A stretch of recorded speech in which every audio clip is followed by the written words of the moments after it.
خشوع کا ہونا بھی ضروری ہے اور خضوع کا ہونا بھی ضروری ہے۔ اس کو آپ اپنی زبان میں، آسان زبان میں اس طرح سمجھ سکتے ہیں کہ سالن بغیر نمک کے مرچی کے بیکار ہوتا ہے۔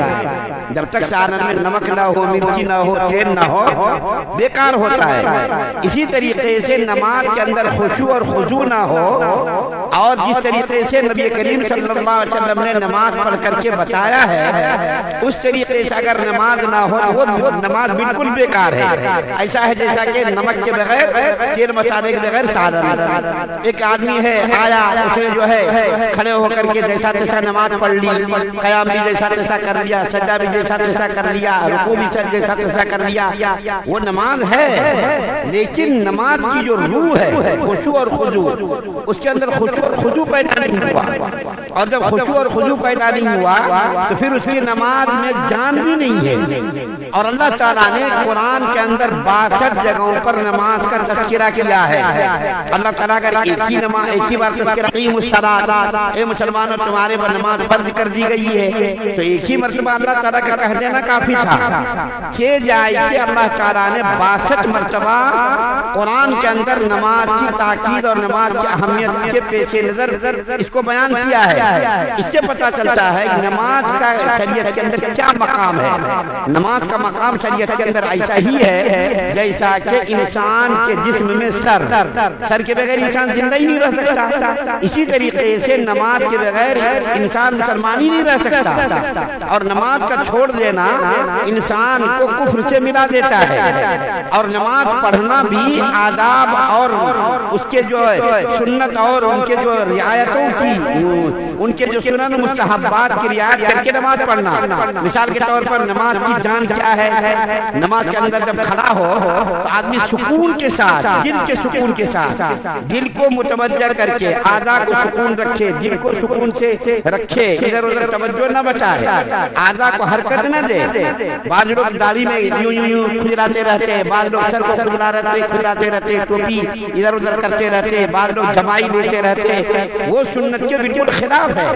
فرض تو ادا ہو جائے گا، لیکن نماز کی جو روح ہے، نماز کی جو جان ہے، وہ جان ہی پیدا نہیں ہوئی۔ اور حدیث شریف کے اندر ایسی نماز کے بارے میں، جو نماز ایسی ہو جس کے اندر شریعت کی پاسداری نہ کی گئی ہو، ایسی نماز کے بارے میں فرمایا کہ اللہ تعالیٰ اس کو اس کے منہ پر مار دیتے ہیں، اور بے نور وہ نماز منہ پر جاتی ہے اور اس کے اندر کوئی جان نہیں ہوتی ہے۔ تو اللہ تعالیٰ فرماتے ہیں کامیاب ہو گیا وہ مومن جو اپنی نمازوں میں خشوع اور خضوع کرنے والے ہیں۔ بتائیے نماز کے اندر نماز کا کیا مقام ہے شریعت کے اندر؟ حضرت عمر فاروق رضی اللہ تعالیٰ عنہ جب مسلمانوں کے خلیفہ بنے تو اس زمانے میں دنیا کی آجی دنیا پر ان کی حکومت تھی، مسلمانوں کی آجی دنیا پر حکومت تھی۔ تو حضرت عمر فاروق رضی اللہ تعالیٰ عنہ نے ایک خط لکھا تمام ملکوں کے گورنروں کو، حکمرانوں کو، جو مسلمان ملکوں کے گورنر تھے، جو حکمراں تھے، ان کو خط لکھا۔ اور خط کے اندر کیا لکھا؟ وہ خط موطا امام مالک میں بالکل لفظ بلفظ موجود ہے۔ خط لکھا، اور خط میں کیا لکھا کہ تم سب سے پہلے نماز کی پابندی کرنا، میری نظر میں سب سے پہلے نماز کی پابندی ہے۔ جو آدمی نماز کی پابندی کرے گا وہ دوسرے کاموں کی بھی پابندی کرے گا، اور جو نماز کے اندر سستی کرے گا وہ دوسرے کاموں میں بھی سستی کرے گا۔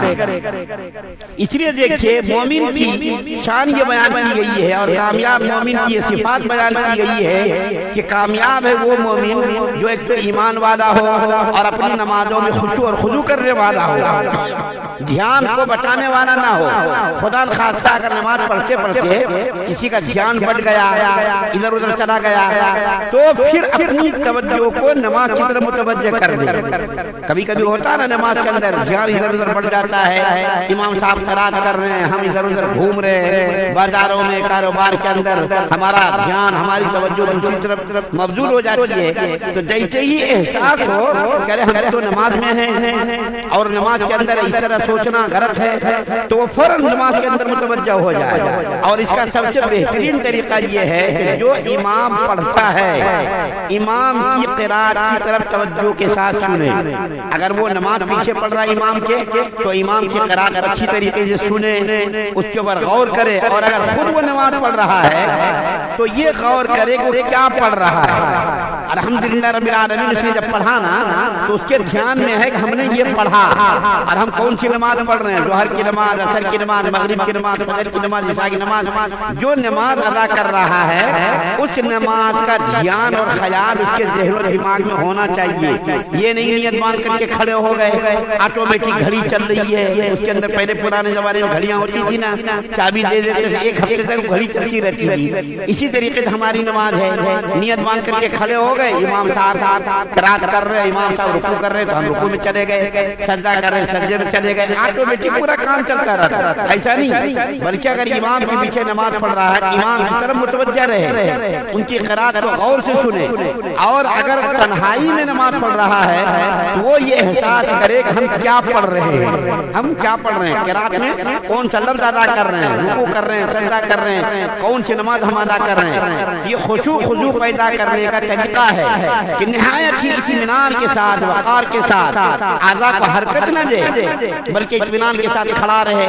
اگر قیام میں ہے تو سجدے کی جگہ پر نظر ہونی چاہیے, اسی طریقے سے رکوع میں ہے پیروں پر نظر ہونی چاہیے, تشہد میں ہے تو ہاتھوں پر نظر ہونی چاہیے. یہ نماز کے اندر جان پیدا کرنے کا طریقہ ہے اور سنت طریقہ ہے. مفتی تقی صاحب عثمانی زید احمد دہو نے کئی تقریروں میں نماز کے پورے طریقوں کو بتایا ہے, جو ان طریقوں کو ہم اس مختصر مجلس میں بیان نہیں کر سکتے. پورا طریقہ بتایا ہے کہ قیام میں کیا کرنا چاہیے, رکوع میں کیا کرنا چاہیے, تشہد میں کیا کرنا چاہیے. اسی طریقے سے جو سجدے میں گئے تو کہاں ہماری نظر ہونی چاہیے. کئی تقریروں میں مولانا تقی صاحب عثمانی زید احمد دہو نے اس کو تفصیل کے ساتھ بیان کیا انہی آیات کی روشنی میں. تو اس مختصر مجلس میں ہم ان تفاصیل کو بیان کرنے سے قاصر ہیں, اس لیے مختصر طور پر بتا دینا یہ کافی ہے کہ نماز کے اندر روح کو پیدا کرنے کے لیے خشوع اور خضوع کا ہونا ضروری ہے. اور خضوع پیدا کرنے کے لیے اعضاء کو اچھی طریقے سے سکون سے وقار کے ساتھ نماز پڑھے, معلوم ہو کہ اللہ تعالیٰ کے دربار میں وہ انسان کھڑا ہے. کبھی ہاتھ کو حرکت دے رہا, کبھی تالی کو کھلا رہا, کبھی جمائی لے رہا. یہ سب نماز کی روح کے بالکل منافی ہے, نماز کی روح کے بالکل خلاف ہے. ان چیزوں کو نماز کے اندر نہیں کرنی چاہیے جیسا کہ بعض لوگ کرتے رہتے ہیں. اللہ سے دعا ہے اللہ سب سننے زیادہ مدد توفیق عطا فرمائے. سبحان اللہ و بحمدہ, سبحانک اللہم و بحمدک, اشہد ان لا الہ الا انت.